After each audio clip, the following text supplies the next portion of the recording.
Tout le monde le sait, les médias catalans ont tendance à être parfois un peu trop sur deux en termes de transfert. Évidemment, chaque média a des journalistes plus fiables que d'autres et il faut donc savoir faire le tri dans les informations que ces journaux sortent. Il ne faut pas également oublier que parfois ces médias reçoivent des fausses informations de certains agents qui vont donc valoriser certains joueurs ou pour que d'autres clubs réagissent. Dans cette vidéo, on va donc surtout parler de certaines unes de Sport et Mundo Deportivo, donc les médias catalans par excellence qui parlent donc du Barça chaque jour. On va également essayer de comprendre le contexte de la sortie de ces unes et ce qui serait passé si on avait recruté les joueurs concernés. Allez, on commence sans attendre, on va commencer doucement avec une une plutôt récente, elle date de l'année 2017, été 2017, l'été de tous les mouvements au Barça. Donc au début de l'été, je me rappelle très bien, l'un des plus gros dossiers mercato, c'était la rumeur Marco Verratti au FC Barcelone.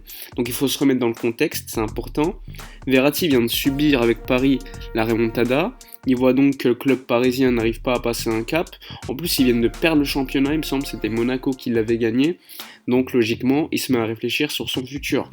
Parallèlement, on sait que le Barça a toujours été intéressé par Verratti et donc a discuté avec Di Campli qui était alors l'agent de Verratti. À cette époque-là, Verratti, lui, il est en vacances, il est à Formentera, on est en plein été et c'est là qu'il y a une photo avec un journaliste de Mundo Deportivo qui sort. Donc c'est la une qui évoque le futur de Verratti qui aimerait rejoindre le Barça. Donc à cette époque-là, je me rappelle très bien que nous, les supporters, on était en feu. Moi, je me disais, putain, mais Verratti, c'est exceptionnel. Mais bon, on a vite déchanté quand on s'est rendu compte que finalement, le PSG n'allait pas le vendre. En plus, au Barça, c'était peu probable que le PSG vende au Barça. Les seuls joueurs qu'ils ont vendus, c'était Lucas Digne, il me semble. Pas un grand joueur, évidemment. Je me rappelle très bien que Verratti, il a même été forcé par le PSG à se débarrasser de son agent Dinato Di Campli et finalement Verratti ne va donc pas quitter le PSG, il va même faire une vidéo d'excuses à la fin d'un entraînement, on le voit en sueur, on avait l'impression qu'il était menacé par des gardes du corps pour qu'il fasse la vidéo et s'excuse auprès des supporters et donc son nouvel agent devenait donc Mino Raiola. Certains disent que Verratti, en plus d'être poussé à rester, il a quand même été convaincu par le club parisien qui l'a prévenu de la future arrivée de Neymar puisque c'est l'été où Neymar va quitter le Barça pour le PSG. En tout cas, c'était un dossier plus qu'agité. J'aurais vraiment aimé personnellement voir Verratti au Barça, surtout que c'est un joueur. Le ballon ne lui brûle pas les pieds, tout simplement. Il sait tout faire, il est bon tacleur, il sait très bien relancer. Bon, après, même si on peut critiquer son manque d'influence offensive, selon moi. En plus, à cette époque-là, on avait clairement besoin d'un renouveau milieu de terrain. Et Verratti, ça aurait pu être le milieu de terrain qui change tout. Donc Verratti, c'est un milieu de terrain Barça par excellence, comme je vous l'ai dit. Donc pour moi, c'est vraiment une déception qu'il n'est pas venu. Quel dommage quand même de ne pas avoir eu au Barça. À mon avis, il va rester toute sa carrière au PSG, sauf peut-être en fin de carrière où il va faire 1 ou 2 ans en Italie. Donc second dossier, vous allez peut-être être étonné. Mais il concerne Sergio Ramos, donc l'actuel capitaine du Real Madrid. Ouais, Sergio Ramos, vous connaissez tous. La une, elle date d'avril 2013, avant que le Real gagne donc sa 10e Ligue des Champions. Et Ramos, il était donc en échec à Madrid au niveau des titres. Il était barré par le plus grand Barça de l'histoire. Et là, il y a Mundo Deportivo qui sort une qui dit que le Barça pense à recruter Sergio Ramos si le Real Madrid de Mourinho le met sur le marché. Franchement, c'était totalement surréaliste quand on y pense. Donc je suis allé voir l'article pour m'intéresser, pour voir ce qu'il disait. Et l'article dit que Mourinho exigeait le départ de Ramos pour rester. Franchement, je sais pas si c'est lié, mais finalement, en fin de saison, c'est Ramos qui va rester et Mourinho qui va partir. Donc dans ce même article, ça dit aussi que Casillas a été dans le même cas, mais que lui ne quitterait jamais le Real Madrid car il avait été formé au Real et qu'il avait un certain attachement sentimental. C'est pas forcément le cas de Ramos à l'époque. Faut se rappeler qu'à cette époque, il y avait également le vestiaire du Real Madrid qui était vraiment sous tension avec Mourinho. Bon après, je pense pas que Ramos au Barça aurait pu être possible. Surtout, imaginez Florentino Pérez vendre un de ses cadres à son adversaire direct pour le renforcer en plus. C'était impossible pour moi. Imaginez si Ramos était venu, il aurait probablement formé avec Piqué la charnière de l'Espagne, mais bon là c'est utopique et franchement, moi j'aurais pas forcément apprécié son arrivée, surtout avec son passif madrilène. Autre dossier, c'est celui du futur Busquets présenté par la presse catalane qui disait donc que le Barça pistait 3 joueurs pour devenir le futur 6 du club. Donc à la une, elle date de mai 2016, c'est-à-dire avant l'Euro, avec Julian Weigl, Renato Sanchez et Sébastien Pérez, joueurs du national donc en Amérique du Sud. L'objectif était donc de donner du repos à Busquets selon la une, et franchement à cette époque-là, c'était clairement Weigl qui m'a hypé le plus. Je connaissais pas Renato Sanchez qui qui s'est fait un nom par la suite à l'Euro 2016, et Sébastien Pérez, je suis désolé, mais c'était inconnu au bataillon pour moi.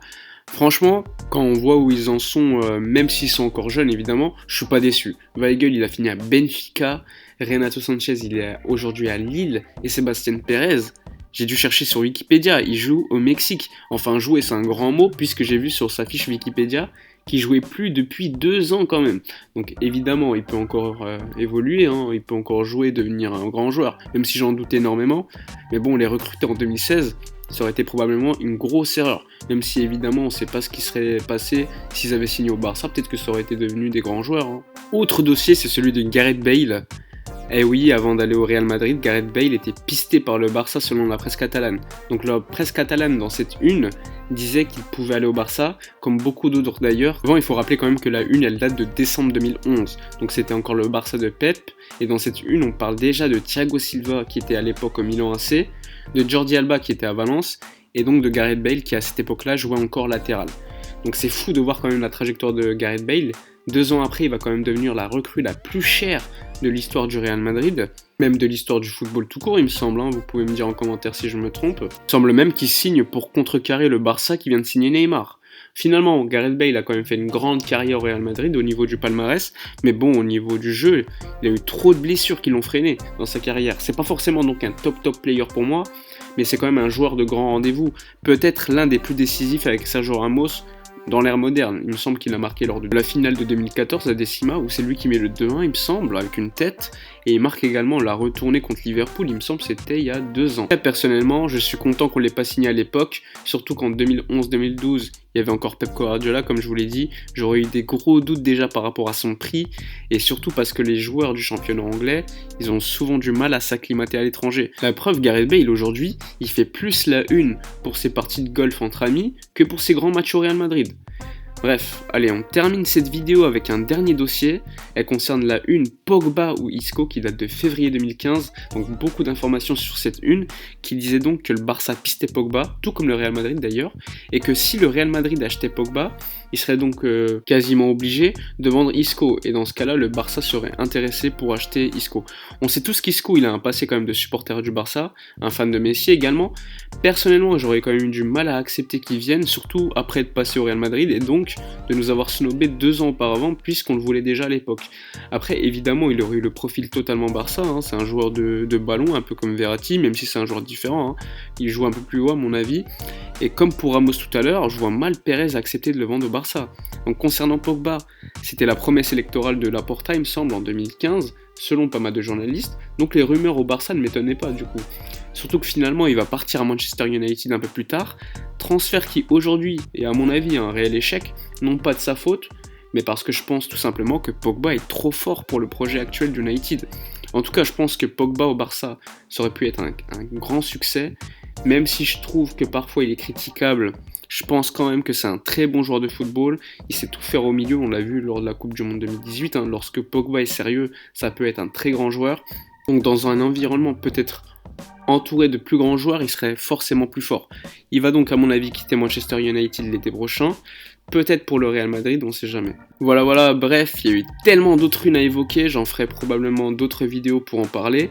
J'espère que ce genre de vidéo vous a plu, n'hésitez pas à donner votre avis en commentaire, si vous auriez voulu que l'un de ces transferts se fasse, si vous avez bien rigolé en voyant certaines unes.